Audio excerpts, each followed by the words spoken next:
This is Pastors Live, a Rev FM production podcast. Join Pastors Dave, Ty, and Shane for a fresh, fun, and often unpredictable take on faith, the Bible, and the world around us.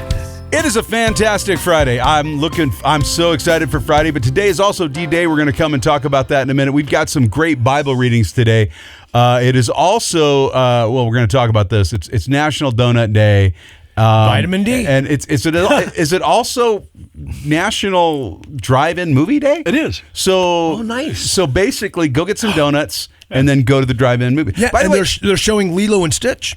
And Nice. I hear from several families in our church that it's very family friendly. Yeah. Like somebody got the message and went back to making a family friendly movie. Yes. I asked a little boy the other day, came up to me at church, Pastor Dave, my mom and dad took me to the drive-in to see Lilo and Stitch. And I said, oh, and I'm going to test the waters. I said, how was it? And he says, it was all about family. So get some donuts. Moana or whatever Go to they the say. drive-in, man. by the way, I used to go to drive-ins all the time. Did you? But I used to go during the day too, because Dave, you remember swap meets, right? Oh yeah, swap meets. So Heck yeah, man. Shane, did you ever I know go to a they swap are. meet? Yeah. So the swap meets were always at the drive-in theaters, right? And you'd Absolutely. pull in your wares and you'd walk down the aisles and people are selling all their stuff. Basically, it was a California version of a farmer's market. Yeah, I or a got some flea of my market best or whatever. clothes, belts, sandals, or whatever at swap meets. Yeah, absolutely. And my parents would come to Idaho, buy Bigfoot stuff and Yeah. take Bigfoot stuff down and resell go. Bigfoot stuff. But my dad did a thing that I thought was really strange. He got a bunch of bricks, he painted them gold, Right. and then he stenciled on them a genuine gold brick. There you go. And he had probably 100 of them. He sold them all. Yeah. Like people were like, "This is funny." Like they were just like, "This But is remember, funny." people were buying pet rocks back then. Yeah, that's true. Yeah, you just Well, pick yeah. a rock up out of the riverbed, And put pet it in a rock. box with a little bit of hay or straw or whatever, and put pet rock. 2 of my brothers had them. Trust me. Well, so but here's the thing. Trust me. But you know, it was a thing. You know what, Dave? We could restart that, and they're pet worship leaders because the rocks would cry out, Oh. and so they're just like little worship leaders in a box. So a future worship. By the leader, way, yes. by the way, Pastor Ty just mentioned something. So you guys don't know. I'm going to ask you this, Gary. I'll start with you, and then I'll end with Shane because I think I know where you land. Gary, Bigfoot, yes or no? Oh, yes. Pastor Ty, Bigfoot. I've spent too much time outside in Idaho. I'm probably going to say I have no idea, but I'm thinking maybe I don't know. Maybe I don't know. Maybe I don't know. I have heard maybe things- I don't, or is it maybe, comma, I don't know, or maybe I don't know? Yes, no. Maybe, comma, I don't know, Yes, comma, because I have heard things that I can't explain. Yeah, so, it was Dave. That's all it was. Yes. Shane, yes So- or no? First of all, it's Sasquatch, and Yeah, yes. thank you. You said Bigfoot. You said I came to my dad would come to Idaho, Yeah. get Bigfoot stuff, and go back to California. That's Okay, what made well, me think of it. I just okay. That's So fair. But yes. Gary's a definite yes. You've seen him while you were out skiing. No. You've heard him though. I've heard him. Yeah. Pastor Ty has heard something. I've heard so something, maybe, but I don't know. Could Okay. have been could have been an elk stuck could in have a been tree. an elk or a moose hitting its head on Yeah. a rock. Yeah. And Shane, Sasquatch is a definite yes for you, huh? Yeah, it has to be. Chupacabra, all that stuff. Oh, seriously? You're going with the chupacabra? Nelly, Loch Ness Monster. Okay. Well, yeah, Of Loch course. Ness Monster, of course. Of course, all of them. Nessie.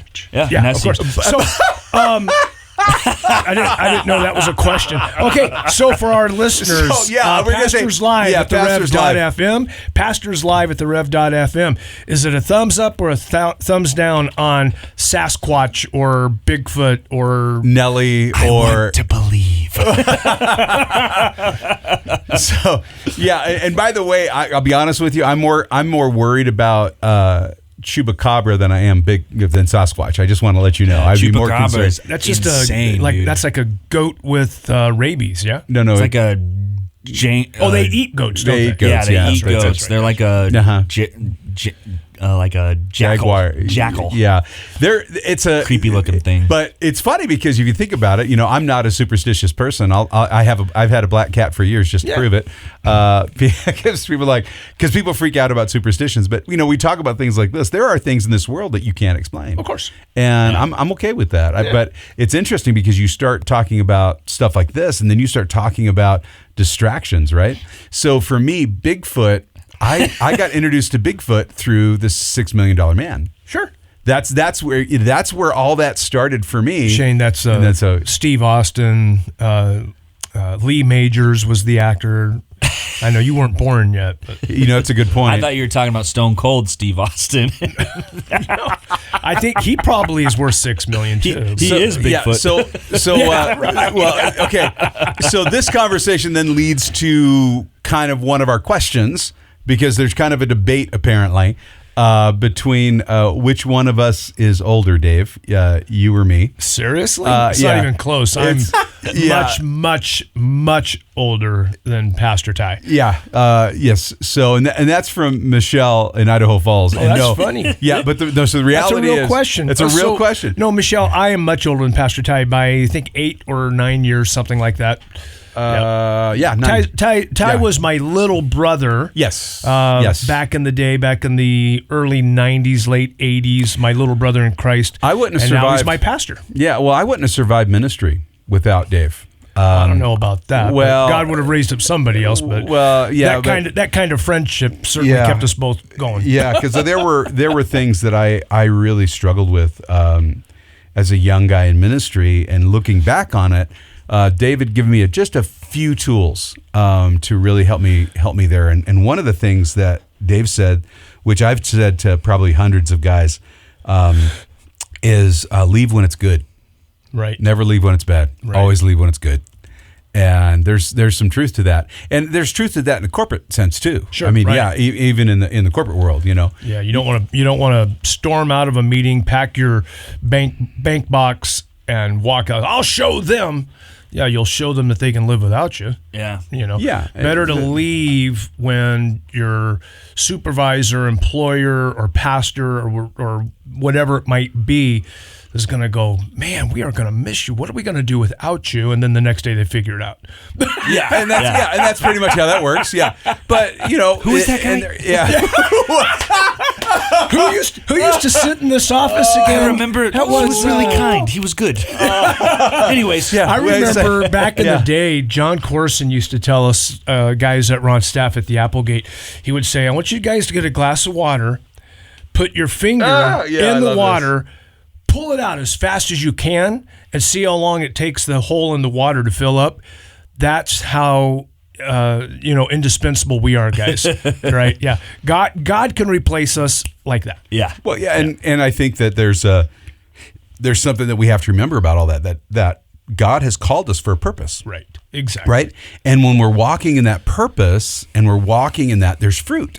And when there's fruit, it's other people enjoy that fruit. And so when we're being fruitful, it's one of those things that sometimes God says, okay, you've been so fruitful here, and all these people have been satisfied by your fruit. There's a whole bunch of people over here that are starving. And so I want to take your fruitfulness and I want you to move your fruitfulness over here so this group of people can be fruitful as well. And sometimes that happens inside of ministry and inside of a church ministry, but also sometimes that happens when pastors who are fruitful leaders, God calls and moves, because that's one of the things we see in Acts as we've been going through it. Paul keeps moving from place to place. He's fruitful, and then God moves him on to the next place so he can produce more fruit to bless other people. Right. And suddenly we're back to Eden. The conversation on yesterday's podcast, we spent a lot of time in the Garden of Eden, right? And you made the point, Pastor Ty, or Shane, one of you guys made the point yesterday. It was post-fall. It was post-curse that the sweat of the brow came. Before that, it was still tilling the ground, doing the work. Still work. God created man in his image, and what does God do? God works. Jesus said, I must work. There's work. So working is not the curse.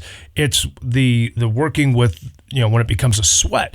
And so many times in ministry, you find when you're in your God-given zone, right? God's wired all of us differently, right? We're just wired differently. It doesn't mean I'm right and you're wrong because you're wired differently from me. It means we're wired differently, that's all. And when you're doing the thing that God's wired you to do, man, it's linen. It's no sweat, Yeah. It's when you're not doing the things you're wired. That doesn't mean that you shouldn't do things that stretch you. Don't get me wrong. Oh, absolutely. Ministry will stretch you. I was watching an interview with Paul Tripp, and he was talking about he was teaching a class in seminary and talking to the students, these pastoral students in seminary, about biblical counseling, because Paul Tripp is a big biblical counselor. And I was watching this podcast, and he said this kid raised his hand and said, "Fine, Dr. Tripp, we get it. There's always going to be projects in ministry, so just tell us how to get past that so we can get back to the work of ministry." And Did he Paul laugh Tripp- out loud? I'm sorry. Well, he actually got a little bit miffed, I think, because his jaw kind of dropped, and he said he walked between the desks, walked up to that student, knelt down so that they were face to face, and he just said, "Would you please repeat that to my face?" And he told the student, he said, "You didn't even call them people. You called them projects." And he said, "Son, if you're going into the ministry, you better know it's about people, and they are not projects." I was like, whoa, I would hate to be that student, man. But yeah, that's what we do, right? And it will stretch you sometimes. And there are times it will hurt, but it's not a sweat in the sense of, I hate dealing with people. Ministry's okay if it wasn't for people. Guys like that ought to go seriously. Go drive trucks. Do something else. Yeah, go to construction. And by the way, if you don't like people, go drive truck. And let me explain why. You'll make more money. Just go drive truck. Yeah, if you don't, seriously. Because all you got to do is make sure there's gas and oil and all that, or diesel and oil, whatever you're driving. You can spend all that time talking to Jesus, and he can fix that attitude of yours. There, Right, yeah. Well, yeah, but if people just drive you nuts, you're probably not called to be a children's pastor or youth pastor or an assisting pastor or missionary. Yeah. Well, it's interesting because if you think about, Galatians 2, 23 and 24, right? Yeah, where man. it says, whatever you do, work at it with all your heart, There it as is. working to the Lord, not for human masters, since you know that you will receive an inheritance from the Lord as reward. It is the Lord Christ you are serving. I mean, all Is it work. Galatians or Colossians? Colossians. Gotcha. Did I say Galatians? You did. Oh, I'm sorry. Colossians. I need new glasses. You're good. So Colossians. I think you were thinking, I thought you were going to say Galatians 2:20. Right. And then I realized, 2:22 and 20. He's talking Colossians. Yeah, that's sorry. exactly. Yep. Sorry, same. yeah. And speaking of humanity, right? We all make mistakes. 100%. We all make mistakes, right? But all work, whether it's spiritual, intellectual, manual, can be an act of worship. And I think that's the thing we misunderstand, is that work is an act of worship. So, Dave, you're outside and you're pulling dandelions out of your front yard on your hands and Better knees believe after coming home from the office. The reality is that's worship. Washing dishes so your wife doesn't have to. That is that's What's that? Sorry. My wife will tell you That's all I I'm do the doing. dishes. I was Right gonna now, say, that's all I I'm know you do dishes, Dave. I know that. But there's dignity in work. I think that's They the have to thing. be washed. Well, But you put them in that box, and they came out clean.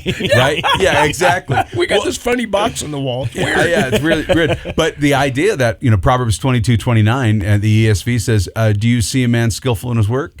He will stand before kings, and he will not stand before obscure men. Right. The idea that, skilled, diligent study and work opens doors, and it's God honoring, and because it's God honoring, God will honor it. And I think sometimes we forget that there is a stewardship and an attitude towards work that has been lost. I've talked to a lot of people recently about work ethic, and dealing with some contractors and some other things. Like I had a really interesting experience. I'm responsible for a project in Pocatello, and I went down and they installed the installer did a beautiful job installing all the doors. They were all the wrong kind of doors. And I'm like, well, so who's responsible for that? And I'm getting all these blank stares where they're all looking at me like, well, you're just kind of live with that. And I'm like, yeah, see, this is not how this relationship works. And so let's talk about what happened here. And we're just trying to work it out. I'm not being mean. I'm not angry. I'm like, hey, a mistake was made. How do we fix this and go forward? But the reality is, guys, sometimes we don't realize that our world we live in has lost a sense of work and the reward of work. Yeah. There's a reward to working hard. You get something done. It feels good, man. You want that dopamine rush from your phone? Go out and mow the lawn. Once you're done, you get the same rush. One of the rewards you can get for hard work is a good, amazing glazed donut. It's National Donut. Yeah, it is National Donut Day. Yeah. So we want to mention that. Our good buddy Dean couldn't be with us today. He's got so many customers. But you know what else? More importantly than having a good donut, Pastor Ty, you were mentioning before the microphones were recording, it's an important day on the calendar for all of us Americans, yeah? Yeah. Absolutely. Yeah. It is D-Day. You want to talk about hard work and excellence. There you go. You guys. The greatest generation ever. And that's where we learned work ethic. And that's, I think, what we need to go back to. We need to go back to a generation that works to better themselves and their communities and their neighbors. And the world. Yeah, and the world. Talk about World War II, right? These men stepped up to make a better world, right? And so many of them. In the face of evil. So many of them didn't come home. Right. So we can do what we're doing right now. Right. No, that's exactly, and that's the thing, right? Very often, diligence, hard work, labor, it brings dividends that are unexpected. I mean, I would venture to say most of the soldiers in the Allied forces who, were part of Normandy, right, and hitting those 5 beaches, they were probably not thinking, I'm doing this today so that the gospel of Jesus Christ can be proclaimed and that Christianity, can be promoted and so forth. But the reality is, the result of their work is that the gospel can be proclaimed, Christianity can be promoted. As Pastor Ty said, we're doing what we're doing right now in this little radio studio. I'm not complaining about the radio studio. I'm just saying we're not exactly this massive, gnarly thing going on. We're just 4 guys sitting in a studio trying to be diligent and serve the Lord, but we can do this with freedom. We can do this with impunity. We're not afraid that someone's going to find our bunkered radio station and come crashing through. Well, it's made out of toilet paper, so it's not going to be hard. There you go. Right? because men like that, right, who said we're fighting for liberties and freedoms. And because of all those things, we get to reach people like Gerald Hansen, who wrote in. And he said, do the pastors know that I listen through the radio app? And he's all the way in Iowa. Wow. We do now. Yeah, we do now. Gerald, and it's all linked together. Now we get to reach other people. And yeah, you're exactly right, Dave. I doubt any of the guys on that beach. Do you guys want to take a guess on how old, as of June 2025, the oldest surviving D-Day veteran is? Is it 103? 104. Well, it is Donald Rose, age 110. Nice. He was born in 1914, but he's from the United Kingdom. There you go. And so it's just there's not many of them left, man. No. No. And here's a man that this man's lived over a century. Right. I mean, things he's seen. He's getting to the Moses age. I mean, so he's getting, so. But I'll bet he drinks his cup of tea every day. Yeah. Well, I don't know. Do you remember? You remember George Burns? Yeah. You remember George Burns? I do. He was George. He was actually a comedian. Yeah. George and Gracie. Yeah. Yeah. They were a vaudeville act. Yeah, they were a vaudeville act. Of course, he used to joke around about his old age was because he smoked a cigar every day, and I'm not sure that might have been why. I'm not sure.